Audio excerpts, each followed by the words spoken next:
Versus India में उसका pressure काफी है कि अगर आप बिजनेस वाले हो तो there will be some perceptions around us कि ओ तुम तो खुद के बॉस हो, जब तुम चाहो उठ सकते हो। उसने एक लोन ले करके अपना खुद का एक बजटिंग स्टाइल सीख लिया है।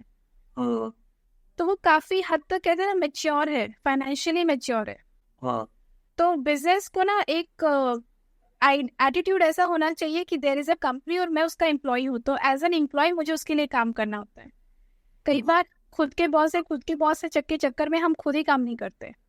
जिस लेवल का कमिटमेंट और डेडिकेशन हमें देना चाहिए, हम खुद भी टाइम पास कर रहे होते हैं, हम खुद भी सिर्फ नेटफ्लिक्स एंड चिल कर रहे होते हैं फॉर एग्जाम्पल।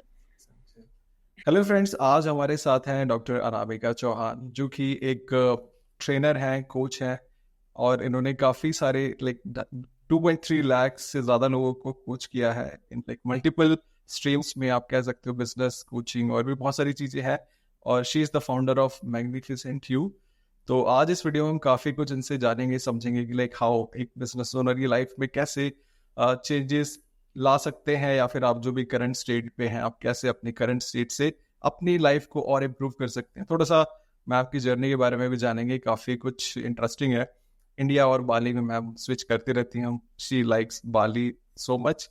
तो अभी भी ये यहाँ पे हैं, but her mind is in Bali. Hello ma'am, आपका स्वागत है हमारे चैनल पे। कैसे हैं आप? Hello Amit, thank you so much and बहुत ही एक्साइटेड हूँ मैं। Let's do this podcast and I am hoping कि multiple different versatile questions will be thrown at me. बहुत सारे पॉडकास्ट मैंने इंटरव्यूज पहले भी दिए हैं, but I have high expectations. हाँ, मतलब एज सच कोई इसमें मैंने क्वेश्चंस बनाए नहीं गए, so we it will be impromptu, मतलब directly we are just communicating और आपस में बातचीत करेंगे। सो अभी मैंने मैम की काफ़ी सारी वीडियोस देखी थी, रील्स पे मुझे रिकमेंड हुई थी, तो मुझे पता नहीं था कि आप ही वो है। काफ़ी वीडियोस देखी है, और कुछ मेरे क्लाइंट्स हैं जो बिजनेस में, जिनके लिए हम एसईओ करते हैं, वो आपको फॉलो करते हैं, और मैं उनको फॉलो करता हूँ तो देखता हूँ भाई फॉलो हो रहे हैं, मैं आपको फॉलो कर रहे हैं लोग। तो काफ़ी इंटरेस्टिंग है। तो थोड़ा सा हम स्टार्ट करते हैं मैम आपकी जर्नी से, कि how you started your journey. आप मुंबई में थे, फिर आप कॉलेज में थे, उस स्कूल के बाद फिर कॉलेज किया, क्या किया, फिर आप आईआईटी बॉम्बे से आपने पीएचडी किया है। तो थोड़ी सी वो जर्नी भी, कैसे आपका ये स्टार्ट हुआ? बहुत लंबी जर्नी है। ओरिजिनली मैं बिहार से हूँ, I am born and brought up in Bihar, Gaya for that matter. तो मेरी स्कूलिंग टिल 10th वहीं से रही है।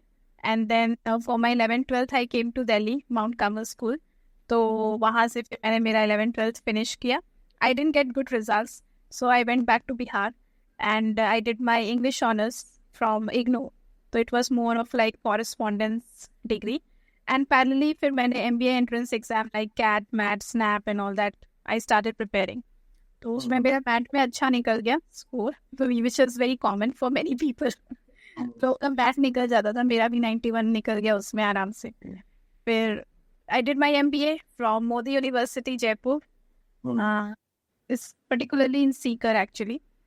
फिर फिर मैं ज़्यादा रहता हूँ, आई नो। हाँ, खाटू श्याम जी का मंदिर है। जी जी जी, बिल्कुल। Yes.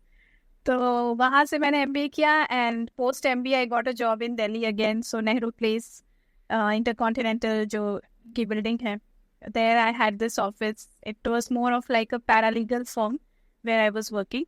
I worked there for about like 6-7 months. It was a good company to work with. काफी रुलाने वाली कंपनी थी, तो काफी लर्निंग हुई। The boss was very bad. तो होता है ना, जब बॉस बहुत बेकार हो तो आप काम बहुत रगड़ के करते हो. So it is more of an experience and learning. And then I got married. I came to Bombay, and parallelly I was as a lecturer. I was working in a college. Then realized कि ये तो बहुत ही monotonous सी life हो रही है. It's better if I want to upgrade my life. It's better I do my PhD, and that too is better अगर मैं IIT Bombay से ही क्यों ना कर लूँ, because I'm living in Bombay. It's just 15 minutes away from my place. So actually, I got selected. They had this selection process, form selection, फिर admission test, then interview, and then finally I was selected. So that's where I did my PhD. And parallelly again, I was doing other businesses, like I have run a preschool. Past में एक school भी चलाया मैंने for 5 years, which was quite an experience as an entrepreneur. And we did well in that school business, but rentals were pretty high. So फिर हमें वो cell of करना पड़ा. So we sold it to another brand of a preschool, which was good. And during this tenure of, you can say, lecturer होने के साथ साथ या फिर as a professor या as a director of a company, as a school principal, I could see कि मैं बार बार लोगों के mindset पे ज़्यादा मेरा interaction हो रहा है. It's more of like I'm helping them through the way they take decisions, the way they look at their choices in life. So I realize it's better if I stick to just one theme of my career, which will be as a life coach. So meanwhile, tab tak mera NLP training and all that kept on happening as a learner. And then I full-fledged started my as a journey as a coach. बिल्कुल. सो आपने I think 2010 में start किया था ये आप mentorship और like coaching business. Yes, मैंने unofficially मैंने शुरू कर दिया था, of course. Officially we registered the company in 2019. Okay. पहले मतलब coaching mentoring was not even a word or terminology which we used हमारे इंडस्ट्री में. तो ये तब भी नया ही टर्म था. तो जैसे इंडिया में अगर हम बात करें तो इंडिया में ना काफी लोग अभी इन सब चीजों को ऑप्ट नहीं कर पाए हैं, क्योंकि काफी लोग ना कोचिंग और बिजनेस को समझते हैं that is something like time waste, और मे बी वो उसको प्रायोरिटी नहीं देते. तो आप उन लोगों को क्या कहेंगे जो लोग इसको सीरियसली नहीं लेते? क्योंकि अभी आप बोले कोई बिजनेस ओनर है तो वो बोलेगा भाई काम मतलब धंधा तो आपका काम करने से आता है. Why work on your mindset or whatever, like business? एक ओनर का जो एक लाला कंपनी चला रहा है तो उसके माइंडसेट ऐसे ही रहता है. तो आप कैसे देखते हैं इसको? ये कब चेंज होगा, या फिर लोग कैसे आपको डेली बेसिस पे मिलते हैं ये ऐसी चीज बोलते हुए? राइट. देखो, तुक्के पे सब कुछ चलता है. वो एक तुक्का है, या फिर कह लो कि एक लक फैक्टर वहाँ पे काफी ज्यादा. बट हर किसी के साथ उनके लिए हमेशा लक फैक्टर ही सिर्फ चलेगा is not necessary. You need to have a strategy. आपके पास एक फॉर्मूला होना चाहिए, और जरूरी नहीं कि आप एक ही फॉर्मूला के बेसिस पे आगे के 50 साल निकाल लोगे. Business is something which we want कि if you are a first generation business, so you want to do it कि let me pass it on to my next generation, and then third generation, and so on and so forth. So coaching and mentoring का जो ज्यादा concept है ना, वो second generation वाले business owners जल्दी समझते हैं, बिकॉज उनको एक ऑलरेडी बैठा बिठाया बिजनेस मिला है. Now is for them to go as versatile as big as a risk taker, या क्या स्ट्रैटेजीज उनको लेनी चाहिए. तो मैं तो ये कहूंगी कि जो फर्स्ट टाइमर्स होते हैं ना, जिन्होंने पहली अपने पूरे खानदान में पहली बार बिजनेस सेटअप किया है, उन्हें मेंटरिंग और कोचिंग से ज़्यादा प्रॉब्लम होती है. लेकिन जो सेकेंड टाइमर्स, जो सेकेंड जनरेशन होते हैं ना, they are more open to it, because उनको ये समझ में आता है कि हमें सिर्फ उनके फादर या मदर से ही सीखने की ज़रूरत नहीं है. They need more perception shift and more different experiential people to help them understand how to run a business और how to run a family business. अभी जैसे मेरे बहुत सारे फ्रेंड्स हैं, मोस्टली फाउंडर्स ही हैं. तो मैं एक क्वेश्चन पूछना चाहता हूँ आपसे कि जैसे ये किन लोगों के लिए ज़्यादा इम्पोर्टेंट हो जाता है कि अगर वो जो बिजनेस की कोचिंग हो या मेंटरिंग हो वो ऑप्ट करे, कि जैसे कि अभी उनकी आइडिएशन पे है उनका बिजनेस कि भाई मुझे ये स्टार्ट करना है, तो at that time they should invest in, और they should come up with like हमें कुछ मेंटरशिप, एक मेंटर की ज़रूरत है, या फिर वो एक बिजनेस चला रहे हैं 2-3 साल तक उन्होंने चलाया, फेल किया, या फिर कुछ भी कर रहे हैं और दे वांट टू स्केल, वो वहीं स्टक है, उनका रेवेन्यू स्टैग्नेंट है. एट दैट टाइम उनको मेंटरशिप के लिए चाहिए. तो क्या टाइम बेस्ट रहेगा किसी भी पर्सन को एज एन एंटरप्रेन्योर मेंटरशिप लेने के लिए? सो मेंटरिंग का ये स्टेजेस हम ऐसे डिफाइन नहीं कर सकते, टू बी ट्रू. अगर आइडिएशन के टाइम पे भी एटीट्यूड ऐसा है कि I want to make sure I don't repeat the same old mistakes what other people might have done, तो वहाँ से भी वो मेंटरिंग स्टार्ट कर सकते हैं. Suppose if they have been trying to do it by themselves, या फिर दोस्तों से फीडबैक और कंपटीशन वगैरह सब ऑब्जर्व करके they are trying to correct it by themselves, और तब उनको लगता है कि नहीं, it's not working out any more, and then if they want mentoring, that time also they can take up coaching and mentoring. It is not about at which stage, it is about how much ready they are to seek help, ask for help, and implement that particular help. Execute it. It is the attitude factor. आप जब mentally ready हो और आप convinced हो चुके हो कि जो market में एक हवा चलती है कि that person is a self-made man और I am a self-made person, तो अगर मेरी ये थिंकिंग स्टाइल है ना, तो मुझे मेंटरिंग और कोचिंग में जाना ही नहीं चाहिए, बिकॉज आई एम कन्विंस्ड कि हर इंसान को ना खुद से ही अपना पहाड़ उठाना है, उसे दूसरों की नहीं है। तो अभी और एक क्वेश्चन बहुत ज़्यादा पूछा जाता है मुझसे, बहुत सारे लोग पूछते हैं, या फिर जब भी मैं किसी इवेंट में जाता हूँ तो लोग पूछते हैं कि जैसे क्या what can be a best निश टू स्टार्ट अ बिजनेस, क्योंकि किसी को भी नहीं पता होता, सब दूसरे को देख के ही घुस जाते हैं। जैसे अभी डिजिटल मार्केटिंग का ट्रेंड चल रहा था तो बहुत सारे लोग डिजिटल मार्केटिंग में आ गए। अभी एआई का ज़माना चल रहा है तो बहुत सारे लोग एआई स्टार्टअप कर रहे हैं या फिर एआई से जुड़ी कुछ भी चीज़ बना रहे हैं। तो what can be the best निश एक बिजनेस, एक पर्सन के लिए, एक जो कि बिजनेस स्टार्ट करना चाहता है, जिस चीज के बारे में उसको कम्युनिकेट करना बहुत पसंद है और वो कुछ भी करके उस पॉइंट को बार बार कम्युनिकेट करे अपने किसी भी लाइफस्टाइल में कम्युनिकेट की। लाइक फॉर एग्जांपल, अगर मुझे साड़ी का बिजनेस करना है तो मेरे पास या अंदर से ही मुझे बहुत एक्साइटमेंट होनी चाहिए साड़ियों के ऊपर बात करते रहने की। Communication, I should be communicating a lot about it. तो niche is as equal to, you can say, your passion. If very passionate about it, if you are very interested about it, then only you should get into that business. लेकिन अगर आपको उसके ऊपर बात करने के लिए भी आप 10 बार सोचते हो या सोचते हो नहीं लोगों को मैं कैसे समझाऊं, नहीं ये कैटेगरी के लोग नहीं समझ पाएंगे, इनको मैं क्या सोशल मीडिया के बारे में बताऊं, ये तो छोटे बच्चे हैं, इनको मैं एआई के ऊपर क्या समझाऊं, नहीं जाने दो, फिर भी वो एआई या सोशल मीडिया कैटेगरी में अपना बिजनेस कर रहे हैं, तो फिर वो गलत है। अभी इसमें सबसे बड़ा चैलेंज ये भी आता है कि लोगों को पता ही नहीं है कि उनका इंटरेस्ट क्या है।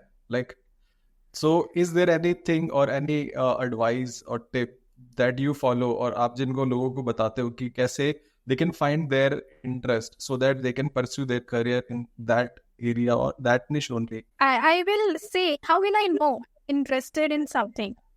I am maximum the time investing my time on this particular topic. Like for example, I am a life coach, I am a holistic life coach.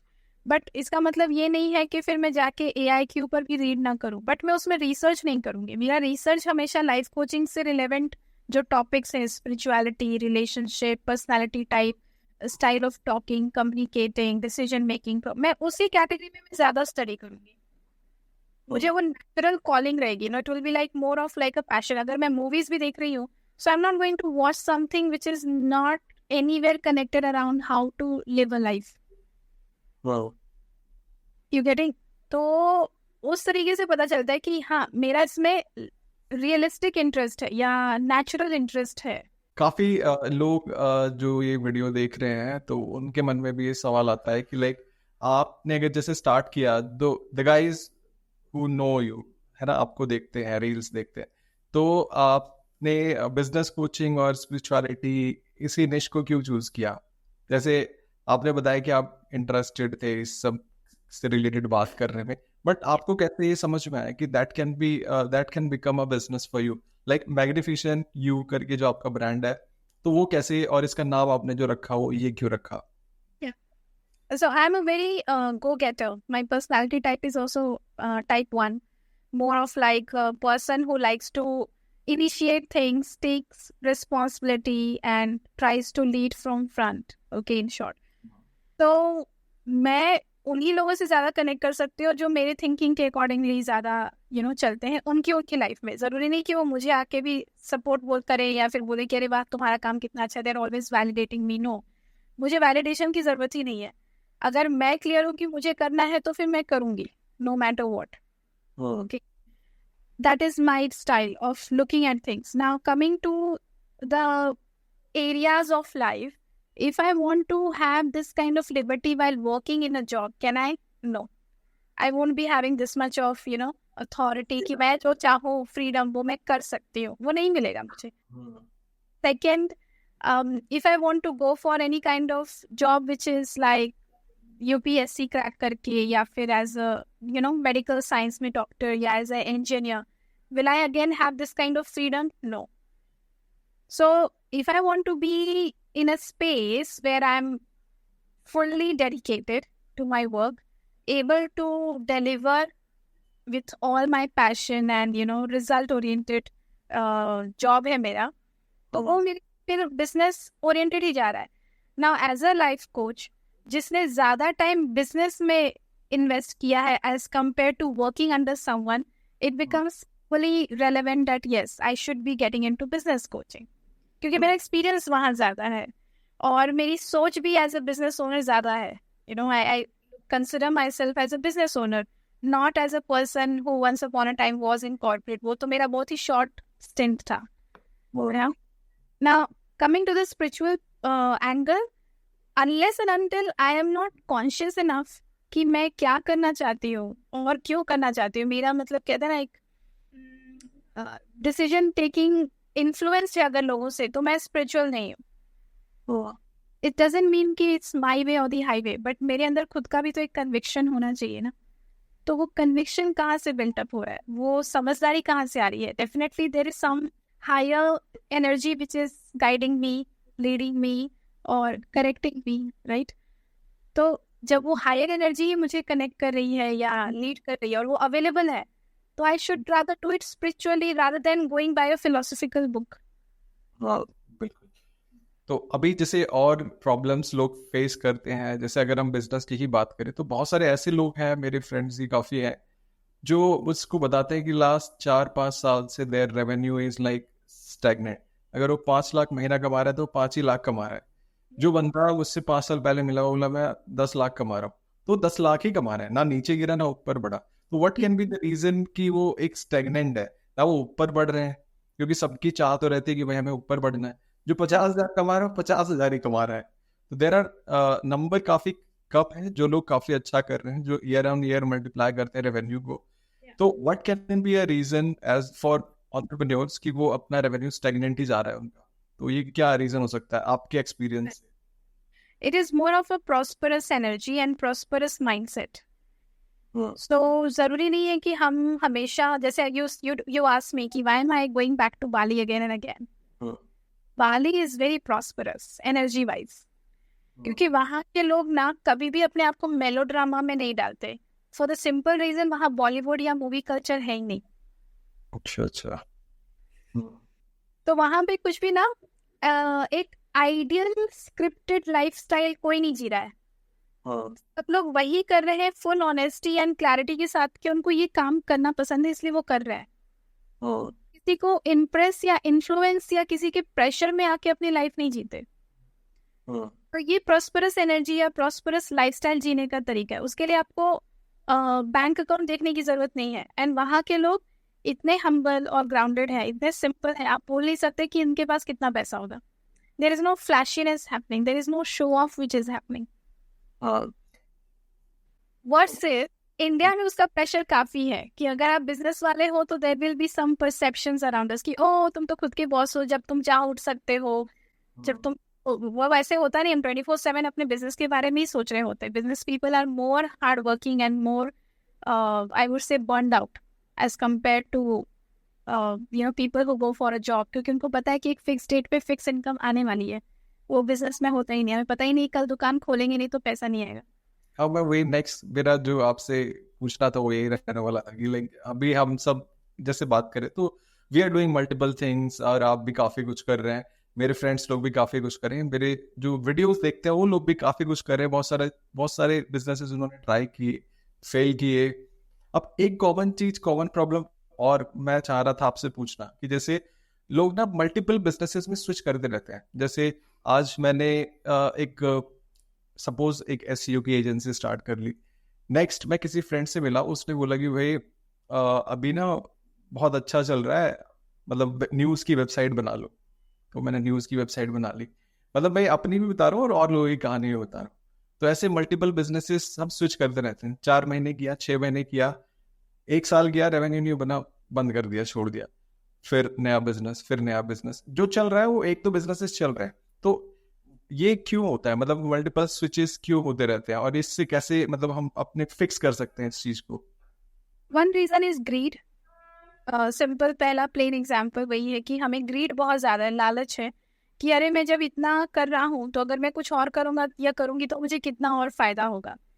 तो यहीं पे वो स्पिरिचुअल कॉन्शियसनेस के साथ बिजनेस करने का रूल कट हो जाता है कि नहीं, आप स्पिरिचुअली ड्रिवन नहीं हो। जो कन्विक्शन होना चाहिए as a human, why you want to do something, वो क्लियर नहीं है अभी भी। वो सिर्फ एक बैठा बिठाया स्टिग्मा है कि the more you are selling, the more successful you'll become, the more money you have, the more successful you will become. और एक सेकेंड नंबर रीजन है ईगो। हम we are operating more from our ego, तो ego हमें trigger करते रहता है कि अरे तुम इतने में कैसे सेटिस्फाइड हो गए, कंटेंट हो गए, लोगों को देखो कितना वर्सेटाइल वो लोग अपनी लाइफस्टाइल जी रहे, तुम भी जियो। तो ईगो ड्रिवन जब हम रहते हैं ना, तब भी हम बार बार अपने बिजनेस ऑपरेशन को या बिजनेस चॉइसेस को शिफ्ट करते रहेंगे, बार बार जंप करते रहेंगे। होता कुछ नहीं है, होता वही है जहां हमारा एकदम तबीयत से दिल लगा हुआ है, या जहां हम अपने अंदर से कन्विक्शन में है या क्लैरिटी के साथ है कि नहीं, मुझे ये बिजनेस में सबसे ज्यादा मुझे वहां पे टाइम देना है। तो दिल जहां होगा ना, जहां way you operating from your heart is way you become more open to more abundance and more prosperity. तो आप कितना भी सेल्स करो, कोई भी पॉलिसी लेके आओ, किसी भी क्लाइंट के साथ डील क्लोज करना है, एकदम इजीली हो जाएगा। बाकी सब जगह सिर्फ अपने आप को जस्टिफाई करते ही रह जाओगे। बिल्कुल। तो अगर जैसे किसी को इस स्पिरिचुअलिटी और इनको लाइक अपने इस पे आना चाहिए, जो कुछ मतलब स्पिरिचुअल होने की राह उनको स्टार्ट करनी है, they have to start their something like, हमें भी थोड़ा सा लोगों को देखते हैं तो लोग अट्रैक्ट होते हैं कि भाई हमें भी एक काम माइंड चाहिए, जिससे कि हमें बहुत सारे डिस्ट्रैक्शंस हैं। अभी मैं एक वीडियो देख रहा था, मतलब अपने फ्रेंड्स के साथ ही जो ऑफिस में है, तो उसमें एक कंट्री थी जहाँ पे इंटरनेट ही बैन किया हुआ है। देयर आर कैफेज, अभी नाम भूल गया मैं उसका, ई से कुछ नाम था, अजीब सा नाम था।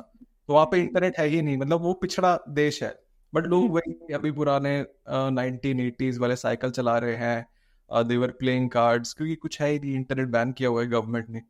तो अब उनकी लाइफ, और हम सोचते हैं कि अगर हम वहाँ जाए तो जो बंदा था यात्री डॉक्टर, जो यूट्यूबर है, काफी बड़ा यूट्यूबर है फॉर ट्रैवल डिश, तो उन्होंने बताया कि भाई मैं यहाँ, मुझसे एक दिन नहीं गुजारा जा रहा है, तो वो कैसे लोग वहां पे जी रहे हैं। तो मेरा यही क्वेश्चन ये था कि लाइक अगर हमें स्पिरिचुअलिटी में एक बिजनेस ओनर को आना है, तो what can be the steps और व्हाट कैन बी द मतलब क्या उसको सोचना चाहिए या फिर क्या रीजंस होने चाहिए कि यस, सो स्पिरिचुअलिटी में सबसे पहले ये कॉन्सेप्ट है कि you don't become an extremist.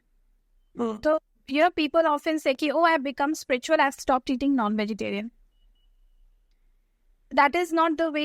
Or else if you want to become more spiritual, so you stop eating non-veg. Just giving you one example. Okay. Spirituality में moderation is the key. And again I'll say, use your heart. Don't use your brain.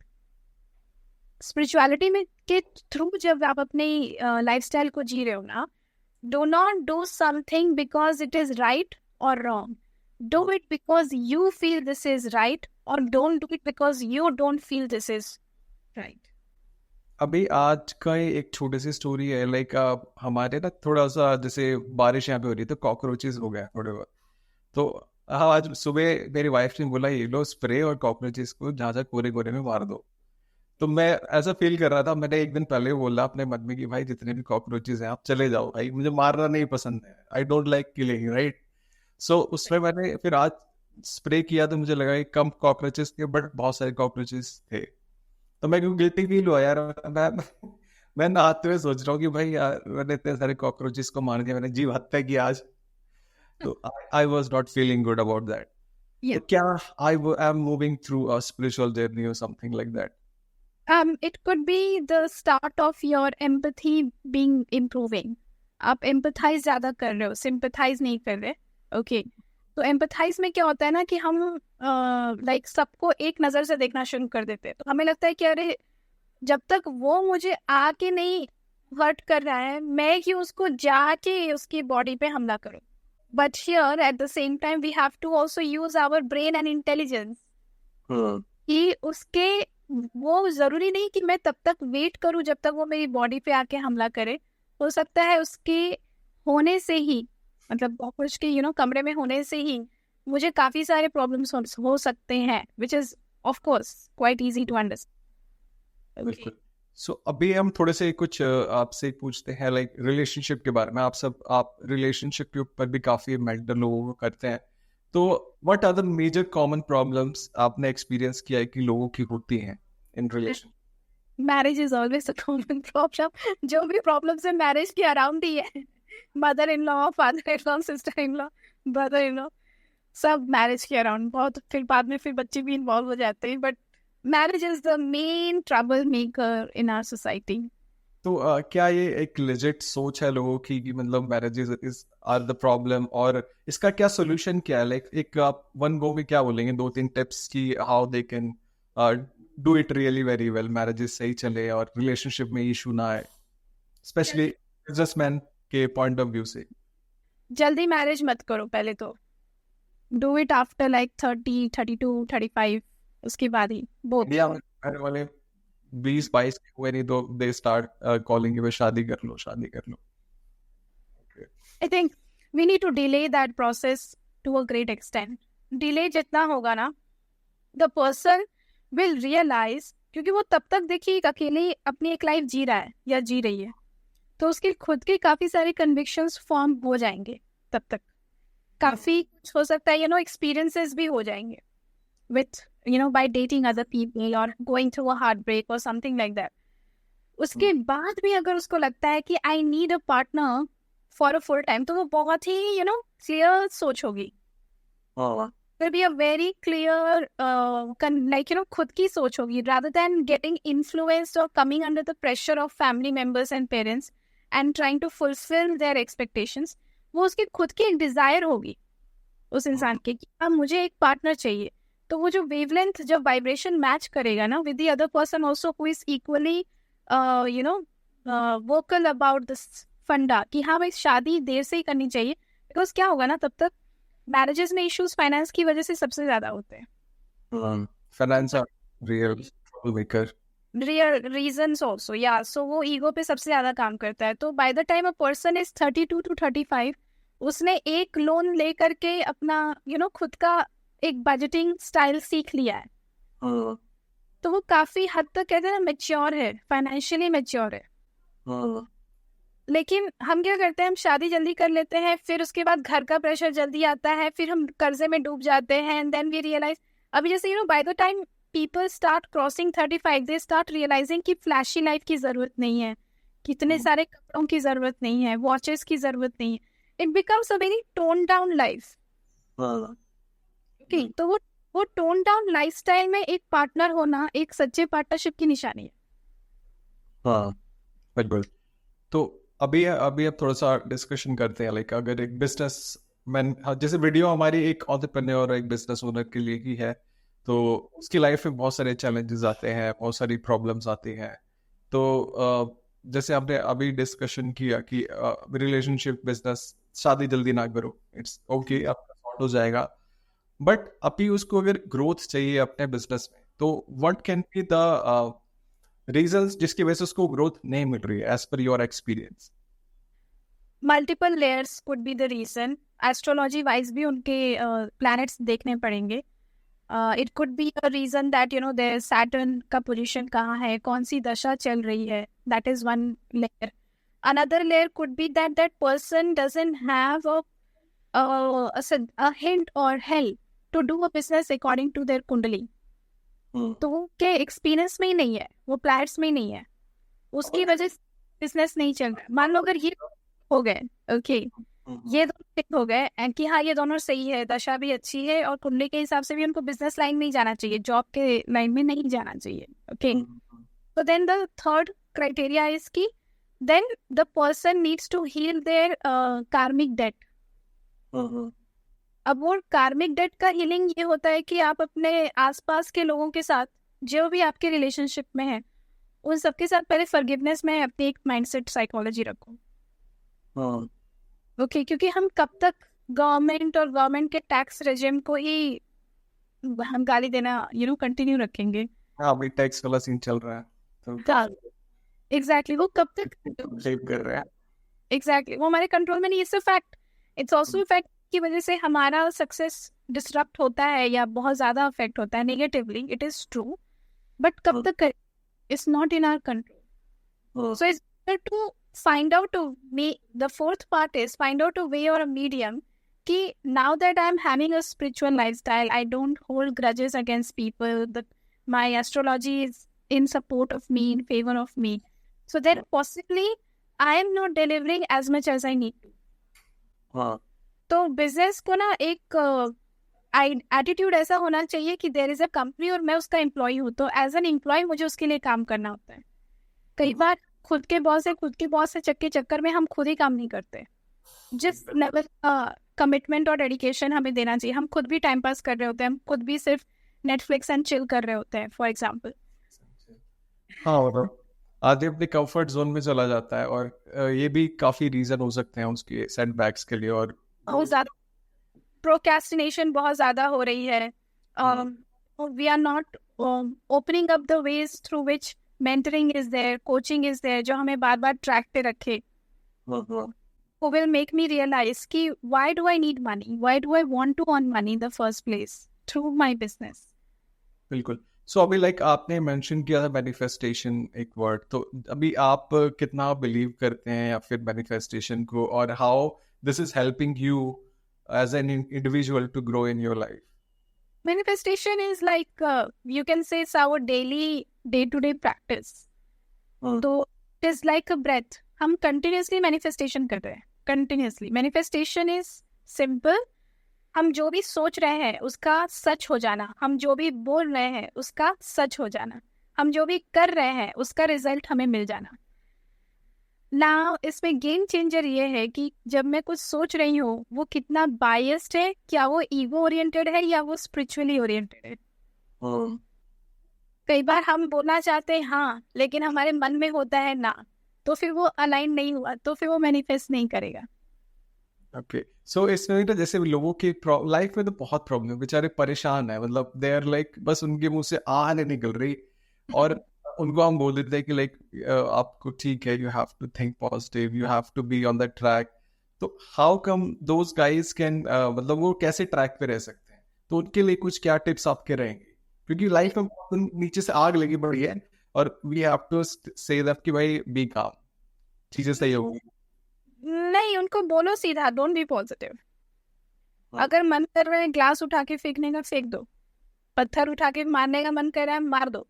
कम से कम उस कहते हैं ना, उस irritating experience से बाहर तो निकल जाओगे कर देने के बाद वो एक्शन.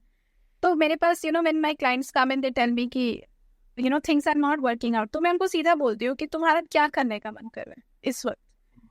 सब कुछ छोड़ दो. सोसाइटी क्या बोलेगी, दुनिया क्या बोलेगी, तुमको क्या लगेगा, तुम खुद को जज कर रहे हो, लेकिन तुम्हारा मन क्या है छोड़ दो. बाकी लोग सोचेंगे, तुम खुद के अपने बारे में ओपिनियन फॉर्म करोगे, वो सब बात की बात है.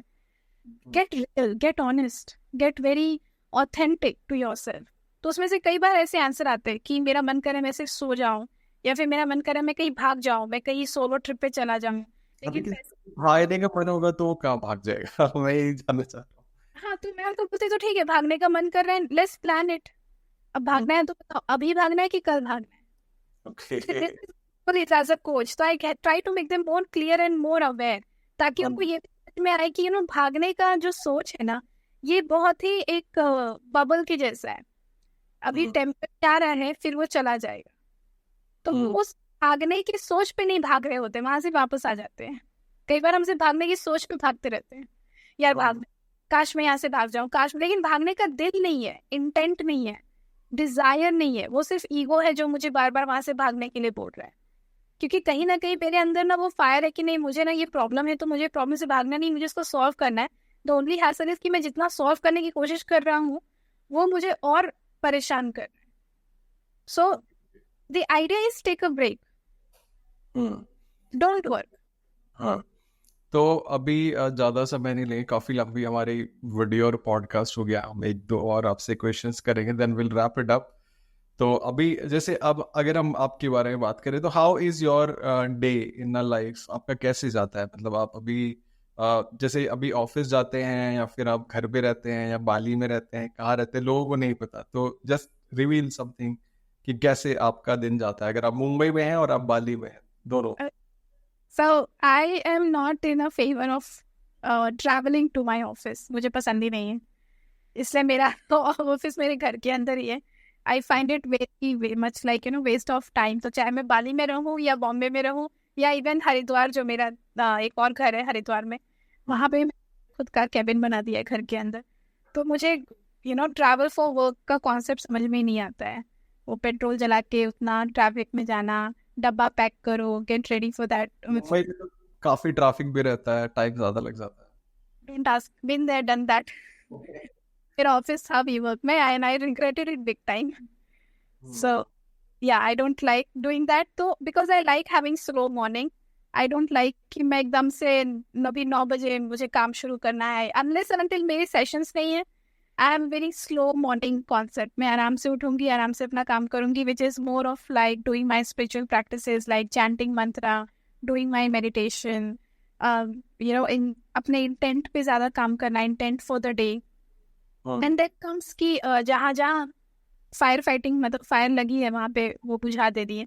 जिस क्लाइंट्स के जो प्रॉब्लम्स है उनको मुझे इमीडिएटली उनको वो SOS हेल्प दे देना है, because that's what they me for and they want me to be in their life. तो first the responsibility delivery and then I continue with my other routine work of beat content creation, concept creation, coaching related, कुछ भी मेरे notes हो गए, exercises हो गए, मेरा खुद का नर्चरिंग हो गया knowledge wise. And my day with gratitude and meditation. तो दिन में मेरे कम से कम 2 से 3 मेडिटेशंस तो हो ही जाते हैं. And it is also only possible because I am working from home. अब हम सबके लिए meditation is kind of like, अभी हम वहाँ तक नहीं पहुंचे हैं, like we have to go there. धीरे धीरे हमारी जर्नी स्टार्ट हो गई है.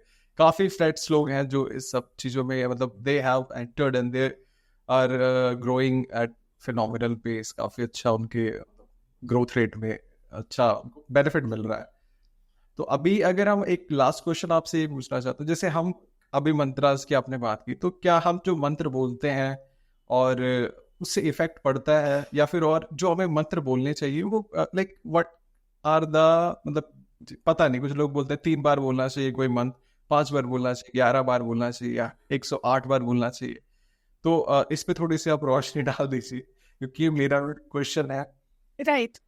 आप मंत्र उतनी बार बोलो जितनी बार आप कंफर्टेबल हो. Just try to make sure कि मिनिमम 11 बार तो आप बोल ही दो, मिनिमम.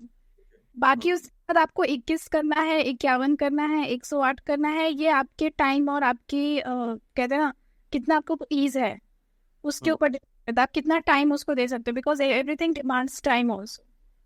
तो वो है पहला क्राइटेरिया, मिनिमम 11 टाइम्स आप बोलो. ओके. सेकेंड इज आप उसको फील करो. Feeling is important. उसको सिर्फ एक रटे रटाए तोते के जैसे बोलना इज नॉट द क्राइटेरिया.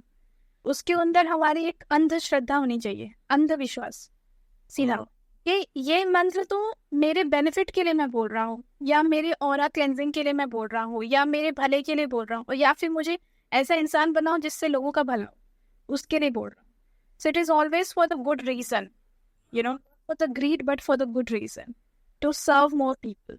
तो एज अ बिजनेस ओनर अगर हमारा ये एटीट्यूड है ना कि मुझे ज़्यादा से ज़्यादा लोगों को सर्विस देनी है, तो मंत्र वगैरह चैंटिंग करना, मेडिटेशन करना हमारे लिए और इजी हो जाता है, वो हमें हेल्प करता है. लेकिन अगर business as a business owner इसलिए मंत्र चैंटिंग करेंगे कि अरे इससे ना मेरे पास कंपटीशन कम हो जाएगा, या इससे मेरे कॉम्पिटिटर्स की शक्ति कम हो जाएगी, या मार्केट में मेरा ही नाम होगा, या मेरे से ही लोग परचेज करेंगे, मेरा सेल्स अच्छा होगा, वो तरीका नहीं है for becoming a spiritually oriented business owner. तो all in all I have understand कि लाइक अगर आप एक बिजनेस ओनर हो और आपका जो माइंडसेट है वो सही जगह पे काम करता है और आप सही चीजों को सही समय पे करते हैं, because of your mindset, again आपका पूरा लाइक पॉजिटिविटी के साथ और सारी चीजों के साथ, तो आपकी लाइफ में ग्रोथ मिलती है. तो इस वीडियो पे हम आपसे एक लास्ट बस वही लेंगे, एक मैसेज जो बिजनेस ओनर्स हैं उनके लिए आप क्या मैसेज देना चाहेंगे, last message, so that they can grow fast in their life. Okay, so I often say this in my paid sessions, but I'll say this now also. Okay, whenever you feel as a business owner that you're not getting the desired result, or you want to start something new, or you want to continue where you are, just answer this question. Give me 10 reasons why your business will fail. हाँ, तो guys आपको ये 10 reasons निकाल के अपने लिख लो, और I think that will really help you a lot आपके बिजनेस की ग्रोथ में. तो बाकी मैंने डॉक्टर हमारी जो अनामिका जी हैं मैम का हमने लिंक दे दिया है डिस्क्रिप्शन में, इंस्टाग्राम का आप चेकआउट कर सकते हैं, और वेबसाइट का भी लिंक हम डाल देंगे. और आपको बता दें मैम की वेबसाइट हमारी ही कंपनी के साथ होस्टेड है, दैट इज paidboom.com, और काफ़ी समय से होस्टेड है. तो ये भी मुझे अब पता चला, पहले नहीं पता था. तो thank you for that, thank you for being a loyal customer to paidboom.com. बाकी इस वीडियो में इतना ही. वीडियो अच्छी लगी हो तो वीडियो को लाइक करिए. कोई क्वेश्चन है आप पूछना चाहते हैं तो आप इस वीडियो के कमेंट सेक्शन में कमेंट कर सकते हैं. और अगर आप फर्स्ट टाइम है चैनल पे, पहली बार आए हैं वीडियो को देख रहे हैं, तो चैनल को सब्सक्राइब कर दीजिए, बेल आइकन को भी प्रेस कर दीजिए. मैम को फॉलो कर लीजिए, बातचीत कर लीजिए. मैम से she is active on Instagram, so if you want to get into her programs also, तो आप चेकआउट कर सकते हो मैम की वेबसाइट मैग्निफिसेंट यू, और भी लिंक्स आपको मिल जाएंगे मैम के बायो में. तो गाइस चलिए मिलते हैं नेक्स्ट वीडियो में. Till then take care, goodbye. Thank you, Amit.